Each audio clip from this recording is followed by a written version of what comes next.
We are Stephen and Jill. Together, we've been buying and reselling land since the 90s. Our data-centric approach leaves our buyers asking, how can you sell it so cheap?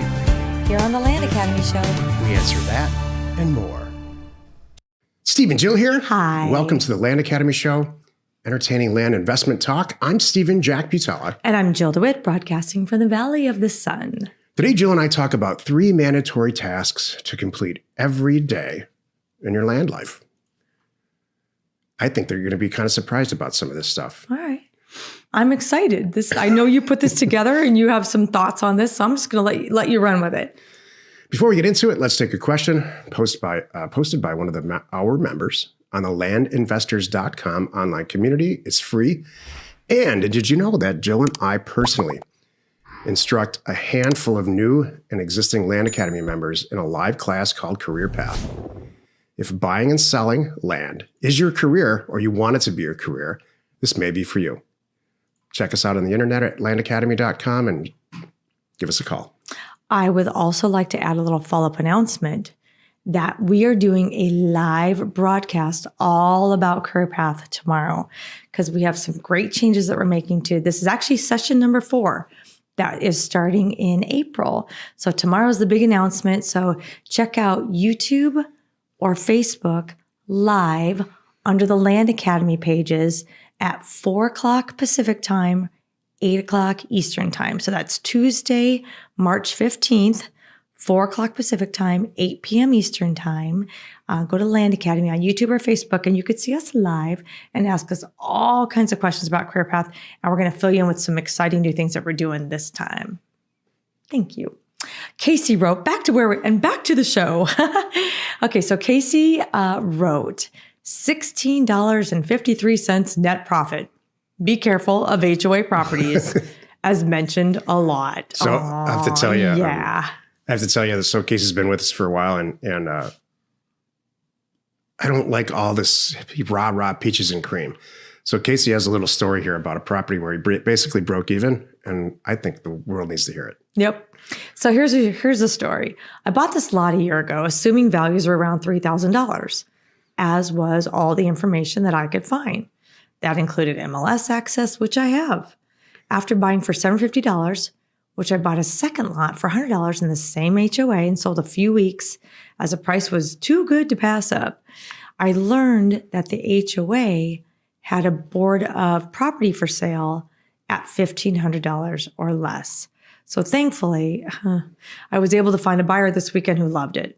After all the fees, I made a whopping $16.53. I'm happy this one was a net positive, and no matter how small, it's off my plate. But the point is, watch out for those HOA properties. That's one of the reasons why we kind of like, unfortunately, I have a negative, initially I have a negative feeling about HOA stuff because of this. And I don't, it may not be that bad. Some of the HOA rules are not that bad. Maybe just some nice common sense, like let's not trash the place up. And I don't disagree with that.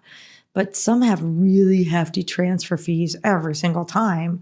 And the way we do it, we buy the property, we own it, and then we try and sell it. So I'm paying those transfer fees twice, and they can be a couple $1,000s each time. I've been hit with that. So you got to really budget for it. Yeah. This is still the land of the free and the home of the brave.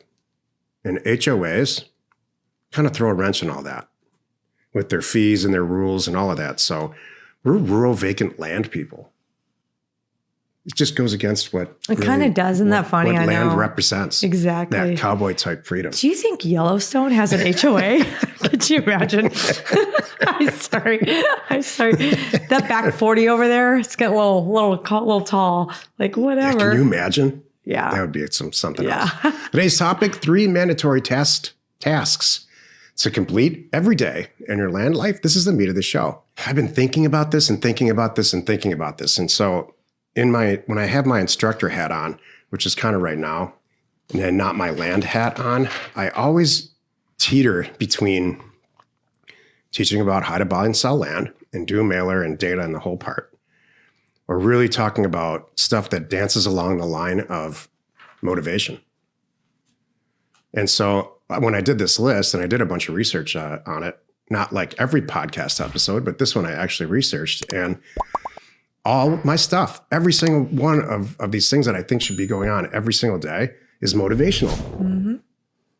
You know, I was thinking about that because we're coming up to week 8, I think, right now in Career Path, week 8 of 10th with the current group. And I was thinking about what are the important things I want to, I always want to make sure they part with.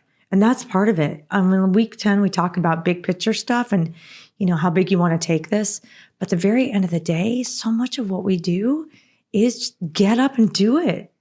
It's like, yeah, there's a lot of moving parts. There's a lot of moving parts to most businesses if you own it and run it. This is no secret to, that. There's going to be stuff. And people fail because they just don't power through. Jill has guests at her house that I live in every once in a while. Thanks. For some reason, that's hilarious. They all bring books and they leave them here. Like they read the books. And one of the books that somebody left recently was called Make Your Bed in the Morning. I'm paraphrasing. That's not the exact title. Book. Oh, did you? Oh, my goodness. I don't know. I just leave it around.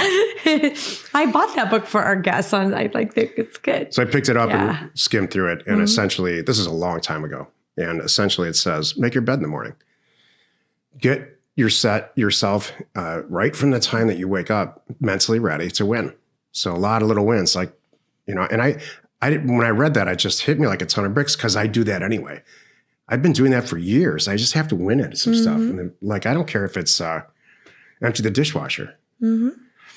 So believe it or not, I really believe that that's one of the things that needs to happen every single day, all throughout the day, if it's tiny little things. So what are the 3? Are there 3? I have 3. Oh, okay. Got it. This is number 3. Okay. I was waiting. I'm like, I want to make sure I didn't miss it. Which rolls me into the second part of number 3. And you really need to understand this. It really helped me from a very young age. You're either going to get it better today at what you're doing, or you're going to get worse. You're not going to stay the same. And so that's along the lines of making your bed or just getting yourself in this winning attitude. And I'm not saying give yourself a little speech in the morning, in the mirror, and give yourself a little rah-rah thing and make up little mantras. I'm not saying any of that. I think that's like new age weirdo stuff. I'm just saying win. Okay.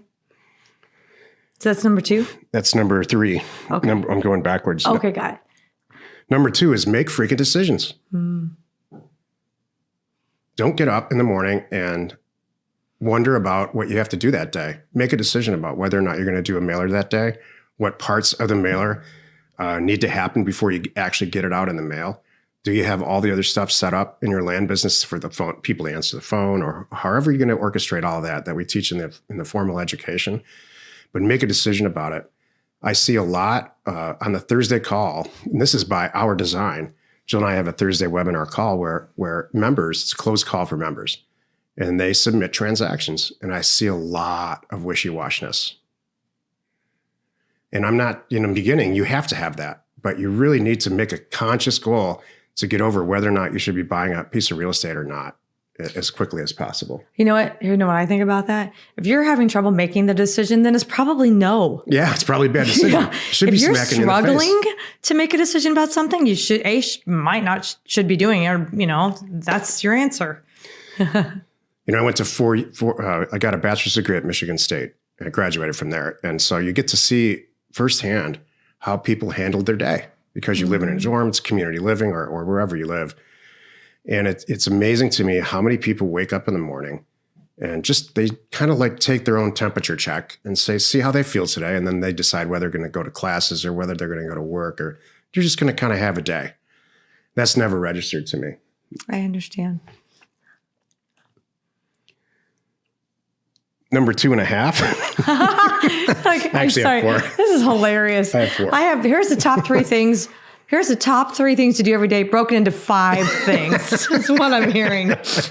Oops. I added one. 5. After I wrote the title and processed all the podcast, all of it, produced the whole thing, I found out there's 4, not 3. Yeah. One is, and then number 1's coming, but this is like 2.5. Okay. Micromanage your money. Get into your bank account every day.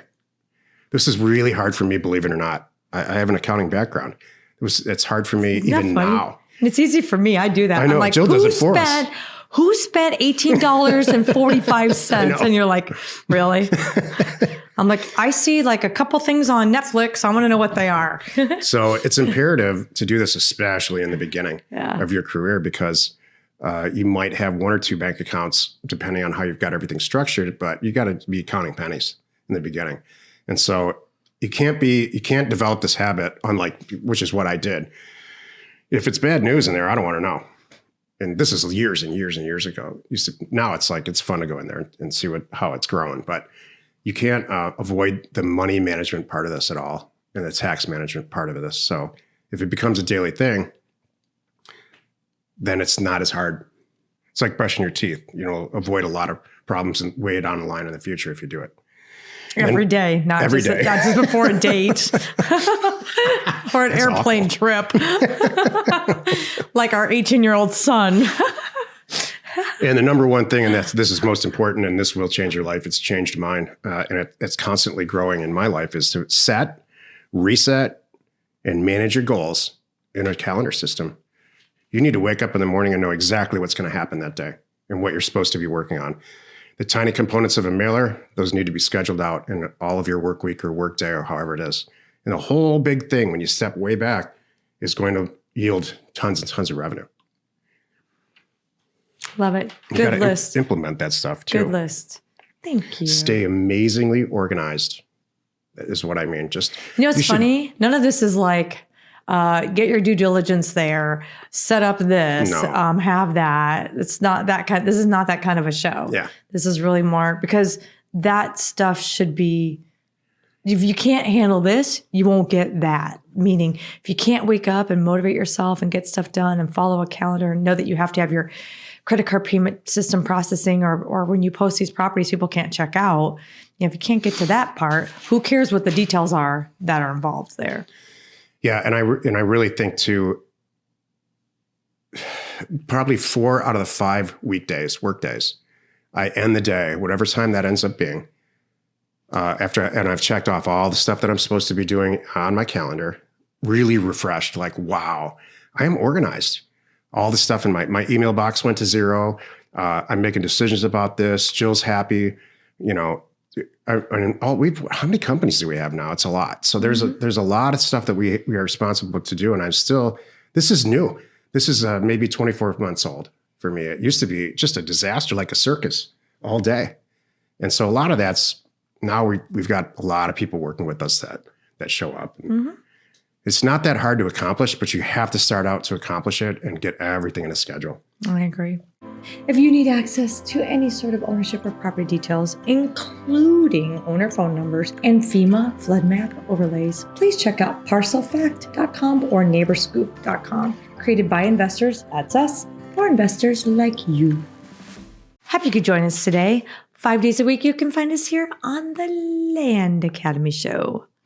Tomorrow, the episode on the Land Academy Show is called Why Sending Blind Land Offers Within a Price Range Backfires. You are not alone in your real estate ambition. You know what's funny? I've never got one of those. I hear people all the time doing them. Like they talk about them, like in social media and other groups, but I've yet to receive it in the mail. Me too. So apparently it's a very small group. Have you received postcards? Yeah. Not as many, not that many though. The big picture is as many properties that we own and how many years we've owned them, I still get a shockingly small amount of mail. I couldn't agree more. That's it. It's great. Thank you for tuning in. By the way, we recently released our newest up-to-date educational product for Land Academy 2022, by the way, and it's called Land Academy 3.0. Or lovingly, we say catching up with Land Academy. Jack and I spent 6 months creating the most up-to-date educational program on the market to help you succeed buying and selling land. It's almost 5 hours of how-to videos, and it's included free to new and existing Land Academy members. Give our team a call at 833-522-5545. In case you're wondering, it's 833-JACK-JILL. Seriously. Or you can email support@landacademy.com and they will answer all your questions. You can see if this is for you. We are Jack and Jill. Information and inspiration to buy undervalued property. We hope you found our content valuable and we appreciate your support. If you have not already, please check out our channel and hit the subscribe button. And your comments and suggestions help us to create the content you're here for. Hitting the like button helps to support our channel's algorithm and gauge your interest for future shows.